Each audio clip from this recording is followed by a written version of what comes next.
සුබ දහවලක් සියලු දෙනාටම ආයුබෝවන් සියලු දෙනාම අතරින් පිළිගන්නවා. ඉතින් පොඩි අවස්ථාවක් හම්බුණා ඒ වෙලාවේ චූටි වචන ස්වල්පයක් කතා කරලා ඔයගොල්ලන් අමතන්න ඕනි කියලා හිතුණා. ඉතින් මම රත්නපුර දිස්ත්‍රික්කයේ බෙලිහුල්ලුවේ කියන ලෝකේ ඉතාමත් ලස්සන ගමේ වාසය කරන කෙනෙක් තමයි. දැනට නම් මම රැකියාව කරන්නේ කුවේට් එකේ තමයි. ඉතින් කුවේට් එකේ ඉඳන් තමයි මේ චූටි අදහස් ඔයාලට පොඩි අදහස් සැරින් සැරේට ඉදිරිපත් කරන්නේ. ඉතින් මම හැමදාමත් සුභා ධර්මයේ ගැන තමයි ඔයාලව දැනුවත් කරේ. සුභා ධර්මයට මම ගොඩක් ආදරේ. ඉතින් ලෝකෙම මම දන්න ධර්මයෙන් නම් මට හිතෙන්නේ ලෝකෙම ඉතාම ලස්සනම සුභා ධර්මයේ තියෙන්නේ. සුභා ධර්මයේ පිහිටීම තියෙන්නේ ලංකාව කියලා තමයි මට නම් හිතෙන්නේ. ලංකාවේ බෙලිහුල්ලේ ගමේ මම ඉපදීම නිතරම මා කියන දෙයක් තමයි ලංකාවේ ඉපදීම භාග්‍යයක් ලෙස මම සලකනවා. ඊටත් වැඩිය මා ජීවත් වීමට බෙලිහුල්ලේ ගමේ ජීවත් වීම ලැබීම ඉතාමත් භාග්‍ය ලෙස සලකනවා. මොකද ලෝකේ දිව්‍ය ලෝකයෙන් දීපු ලස්සනම තෑග්ගක් දිව්‍ය ලෝකයට හා සමානම තැනක් තමයි බෙලිහුල්ලේ කියන ප්‍රදේශය. ඉතින් ඒක සංචාරක පුරවරයක් දේශීය විදේශීය ඔක්කොම එනවා. ඉතාමත්ම ලස්සන සුන්දර ස්ථාන තියෙනවා බලන්න. වාසය කිරීමට හොඳම ස්ථානයක් තමයි බෙලිහුල්ලය. මොකද බෙලිහුල්ලට එහා තමයි නුවරඑළිය පිහිටලා තියෙන්නේ. නුවරඑළිය ඉතාමත් තද සීතල ගතියක් තමයි තියෙන්නේ. පිහිටලා තියෙන්නේ සෝභා ධර්මයෙන්. නමුත් බෙලිහුල්ලුව කියන ප්‍රදේශයේ බෙලිහුල්ලුවේ බලංගොඩ ඔය ඒ අතර ඒ ටික කියන්න පුළුවන් දේශගුණය අතින් ගත්තොත් මධ්‍යස්ථව තමයි තියෙන්නේ. ගොඩාක්ම සීතලත් නැහැ, ගොඩාක්ම රස්නෙත් නැහැ. හරිම ජීවත් වීමට හොඳම දේශගුණික තත්ත්වය තමයි බෙලිහුල්ලේ පිහිටලා තියෙන්නේ. බෙලිහුල්ලේට ලැබිලා තියෙන්නේ. ඉතින් මම කතා කරන්න අදහස් කරේ මේ ලංකාවේ සුභා ධර්මයෙන් ලංකාවට ලැබිලා තියෙන ස්වභාවික සම්පත් ගැන හැමදාමත් කතා කරන්නේ. ඉතින් අද කතා කරන්න ඕනේ කියලා හිතුණා සූර්යාලෝකය ගැන. සූර්යා පතිතේව සුභා ධර්මයේ ස්වභාවික සම්පතක් නේ සූර්යා නේද? ඉතින් අපි ගොඩාක් ඒක ගැඹුරින් අධ්‍යයනය කරොත් මේ මුළු ලෝකෙම මිනිස්යාගේ ජීවිතේ පැවැත්මට සූර්යාලෝකය අවශ්‍යයි. සූර්යා නැත්තම් ජීවත් වීමට මිනිස්යාට ජීවත් වීමට බෑ. මේ ලෝකේ පැවැත්මට සූර්යාලෝකය අවශ්‍යයි කියලා ඒක අපි පිළිගන්න ඕනේ. ඒක අපිට අවශ්‍යයි.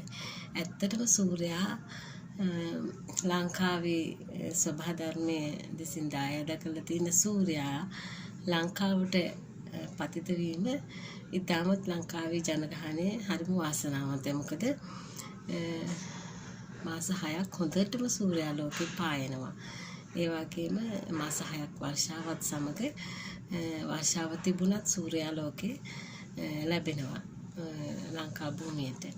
ඉතින් අපි සූර්යා ගැන එච්චර නොසිතුවට සූර්යාලෝකයෙන් විදුලිය නිෂ්පාදනය කරන්න පුළුවන්. විදුලිය පමණක් නොව හැමදේම ඕනම දෙයක ශක්තිය නිෂ්පාදනය වෙන්නේ සූර්යාගේ බලයෙන් තමයි.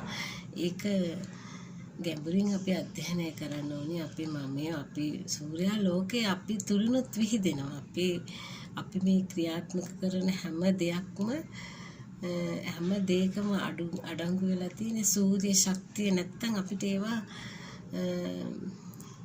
ක්‍රියාත්මක කරන්න බෑ. විශේෂයෙන්ම මනුෂ්‍ය ජීවිතයේ හැම ක්‍රියාකාරකමක්ම පටන් ගන්න ක්‍රියාත්මක වෙන්නේ ආරම්භයේ සූර්යාගේ ශක්තිය තියෙනවනේ. සූර්යාගේ ශක්තියෙන් තමයි හැම දෙයක්ම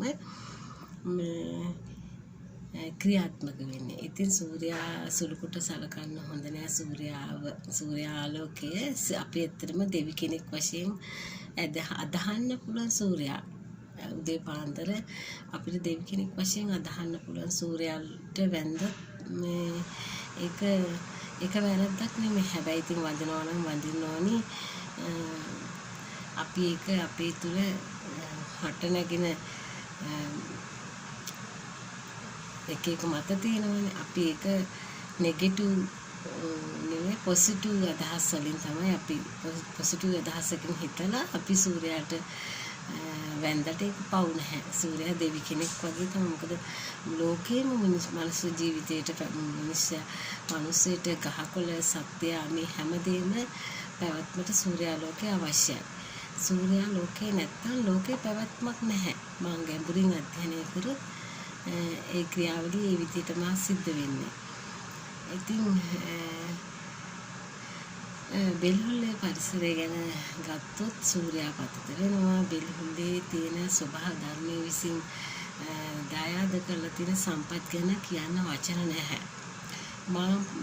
මගේ නිවස පිහිටලා තියෙන ස්ථානයේ හරිම ලස්සනයි. එතන ඉඳලා බැලුවොත් වටේටම තියෙන්නේ කඳු තමයි තියෙන්නේ. මුළු ගේ ළඟ ඉඳන් බැලුවොත් හරිම ලස්සන කඳු වලින් ගලා හැන දියැලි තියෙනවා.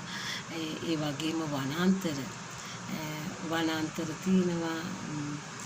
ඒවේ ගහකොළ තියෙනවා. සත්තු ඉන්නවා. කුරුල්ලෝ ඉන්නවා. කියන්න බැරි තරම් හරිම ලස්සනයි දේශගුණේ. යතින් දේශගුණේ හරිම ශරීරයට හිතකර විදිහට දේශගුණේ හොඳට පිහිටලා තියෙනවා. සංචාරකයන්ට නරඹන ස්ථාන සෑහෙන ප්‍රමාණයක් තියෙනවා බෙලිහුල්ලේ. මම හිතන්නේ සංචාරක පැමිණෙන ඉදිකිරුණුත් පවතින හෝටල් මම හිතන්නේ 200කට ආසන්නව තියෙනවා බෙලිහුල්ලේ යවට. හෝටල් 200ක් විතර මමගේ මතක හැටියට 200ක් විතර තියෙනවා හෝටල්ම. ඉතින් සංචාරක පුරවරයක් තමයි බෙලිහුල්ලේ. සංචාරකින් නැරඹීමට එන ස්ථානයක් නරඹන්න ඕන තරම් දේවල් තියෙනවා. ඉතින් හරිම ලස්සනයි මගේ ගම්මානය. ඉතින් මට හරිම ආඩම්බරයි. මම බෙලිහුල්ලේ කියලා කියන්න බය නැතුව කියන්න පුළුවන් කටයල්ල මම බෙලිහුල්ලේ කියලා. එච්චරටම ලස්සන පරිසරයක් තමයි මගේ ගමට පිහිටලා තියෙන්නේ. ඉතින්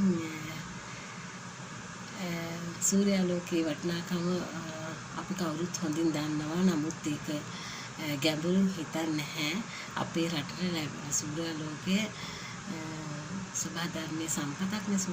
සූර්යයා කියන්නේ සූර්යාලෝකයේ පතිත වීම ඉතාම භාග්‍යයක් ලෙස අපි සලකන්න ඕනේ. මොකද වෙනත් රටවල් දිහා බලනකොට වෙනත් රටවල් වලට ඒ සම්පත නැහැ. සූර්ය